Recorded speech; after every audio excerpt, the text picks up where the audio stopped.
Bonjour, aujourd'hui je vais vous présenter une vidéo sur les algorithmes gloutons. Les algorithmes gloutons sont des algorithmes qu'on utilise pour résoudre ce qu'on appelle des problèmes d'optimisation.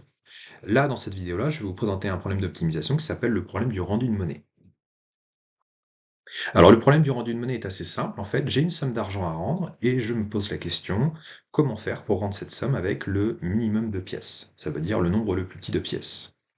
Alors, on va supposer qu'on raisonne avec le système monétaire de la zone euro. Donc, par exemple, j'ai des pièces de 1 centime, 2 centimes, 5 centimes, 10 centimes, 20 centimes, 50 centimes et 100 centimes et 200 centimes qui correspondent aux pièces de 1 euro et 2 euros.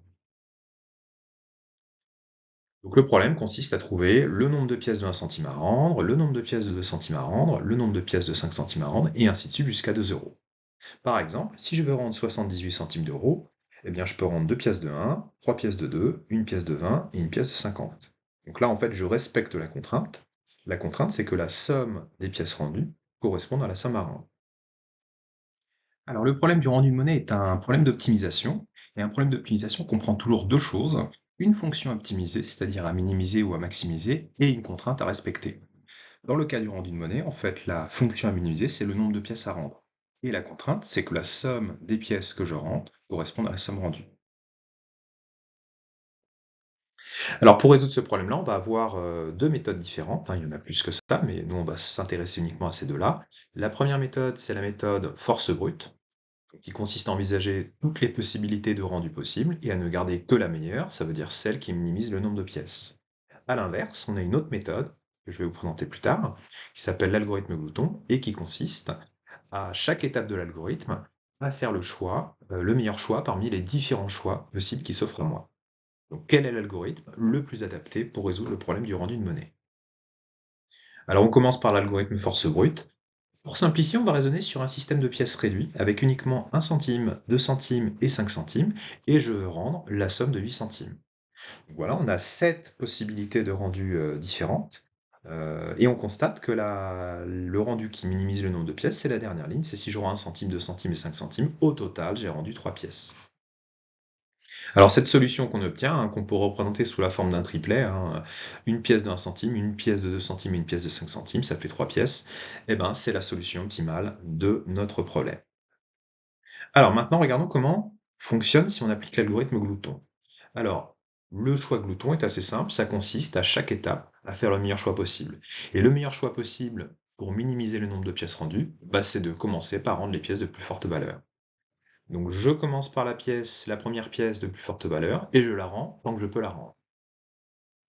À chaque fois que j'aurai une pièce, je la retranche de la somme à rendre. Si je ne peux plus rendre une pièce à une étape de l'algorithme, eh bien après je passe à la pièce de valeur inférieure, et ainsi de suite, jusqu'à ce que la somme à rendre soit nulle. Alors regardons maintenant sur un exemple comment appliquer l'algorithme glouton. Donc je suppose que je veuille rendre la somme de 8 centimes d'euros. Je commence par la pièce de plus forte valeur, 5 centimes, je peux la rendre, je la soustrais à la somme à rendre, il me reste 3 centimes à rendre. Ensuite, je ne peux plus rendre la pièce de 5 centimes parce qu'elle est supérieure à la somme à rendre qui est de 3 centimes, je passe donc à la pièce de valeur inférieure, 2 centimes. Je peux rendre maintenant 2 centimes parce que c'est inférieur à la somme à rendre 3 centimes, je rends donc mes 2 centimes, il me reste 1 centime à rendre. Je ne peux plus rendre 2 centimes parce que c'est supérieur à la somme à rendre 1 centime, je passe donc à la pièce de valeur inférieure 1 centime. Je peux rendre maintenant 1 centime, inférieur à la somme à rendre 1 centime, et là maintenant il me reste 0 centime à rendre, le problème est terminé. Donc j'obtiens à nouveau une solution avec 1 centime, 2 centimes et 3 centimes, ce qui fait un total de 3 pièces. Donc là on constate qu'on obtient la même solution qu'on avait obtenue avec l'algorithme force brute. Alors, il y a une différence quand même entre les deux algorithmes, on va la voir maintenant sur un autre exemple. Si on raisonne avec le système monétaire qui est utilisé au Royaume-Uni avant 1971, on avait des pièces de 1, 3, 4, 6 et 12. Et bien dans ce cas-là, si je cherche à rendre la somme 8, et bien dans ce cas-là, je vais d'abord rendre une pièce de 6 et ensuite deux pièces de 1 si j'applique l'algorithme glouton, ce qui me donnera un total de 3 pièces.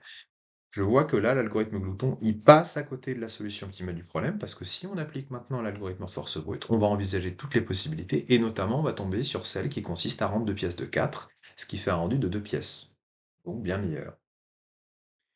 Alors pour conclure notre travail, donc on constate finalement que l'algorithme glouton, il a un très gros avantage, c'est qu'il donne très rapidement une solution à notre problème. Mais ce n'est pas forcément la solution optimale. C'est ce qu'on appelle une solution localement optimale. À l'inverse, l'algorithme force brute, lui, donne bien la solution optimale du problème, mais pour le faire, il va falloir qu'il envisage toutes les combinaisons possibles. Et ça demande beaucoup de temps de calcul, notamment si on travaille sur des très grandes valeurs de somme, ce qui n'est pas envisageable. Voilà. Je vous remercie pour votre écoute.